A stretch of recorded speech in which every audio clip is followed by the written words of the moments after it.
Hi YouTubers, welcome to another episode of All Things Triumph Tiger 1200 Explorer. Today we're going to talk about replacing your rear brake pads. So you will need a night light if you're working at night. You will need socket wrench, extension, 14mm socket bit, 5mm Allen key bit, preferably if you're going to work with a torque wrench and a socket wrench, and a torque wrench capable of handling 17 Newton meters and 14 Newton meters respectively. And also a trusty bog roll, because you always go working with greasy fingers. You don't want grease on your brake pads. It's also important to have the information you need. So brake caliper to final drive, tightness 14 Newton meters, brake pad retaining pin 17 Newton meters. That's what you need to know for the job. If you go down to your caliper itself, you see there are two bolts, one there and one there. If you loosen those two, you'll obviously remove the brake caliper from the disc. But before you do that, unless you're just inspecting your pads, you need to loosen these two brake retaining pins.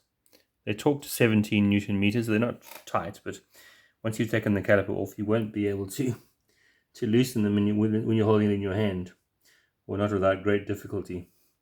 So slacken those off, just so they're just finger tight. Then take out those two bolts, and you can wiggle the caliper off the disc, and you can work on it. Then when you see your pads, they are arranged like this in the caliper. So when you're inspecting the pads, you look at how much friction material you have left. I've got about 2+ millimeters, so they're still okay, but I don't like to push it much beyond that. This is the other side, the left-hand side, and that one's it's touch and go. Once they get down to about 2 millimeters, I'm keen on replacing them. Maybe I'm wasting a bit of money, but you don't want them to wear down to the metal and then start engraving your brake disc. So assuming you want to replace them, what you need to do is put a screwdriver in between the pads and lever the pistons. So you push the brake pads apart, and you're basically pushing the pistons back into their sockets. But you need to check that your brake fluid. So I replaced mine just now. So when the pads wear out, the brake fluid does tend to drop toward the lower line. So if the brake fluid is somewhere near the lower mark, it's fine. If it's already full and you're going to replace them, you need to take that cap off. I think there's 2 Phillips screws, or maybe 4 Phillips screws. Actually, I think there are 2. Take the cap off and suck the fluid down a bit to between the min and the max, or lower and the upper. And then when you push the pistons back by putting a screwdriver between the 2 pads and levering them, you'll notice that the pads will come apart, and the pistons will be pushed back into their sockets. It'll look more like that. Then you're going to remove the 2 retaining pins completely. And what you'll find is that the retaining pins actually pass through these holes. And as you pull the pins out, what you'll find is you'll actually need a screwdriver from the outer part of the caliper to push those pins straight out. As you do that, these things will just literally drop out. And then what you do is you'll put the new one into its socket, and from beneath push the retaining pins through the holes.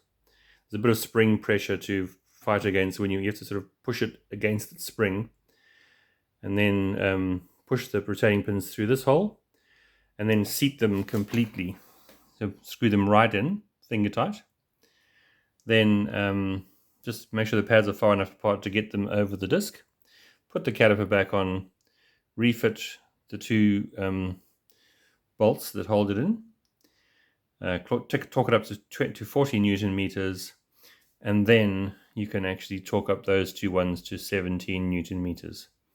Then press your brake pedal a couple of times. Well, you might get a surprise when you first get to your first braking point, and make sure it's working fine. And that's how it's done. So yeah, it's always worth, whenever you do your tires, change your tires, always check your brake pads and just write a little note to yourself, to see whether they need replacement or not. I tend to find my back brake pads tend to last about the life of the back tire, so it's about 20 to 25,000 Ks the way I ride, mostly on highways. I'm not a very heavy braker, I'm usually fairly gentle on my brakes. So when you're replacing your tires, check the pads. Alright, hope this helps. Have a good day. Bye.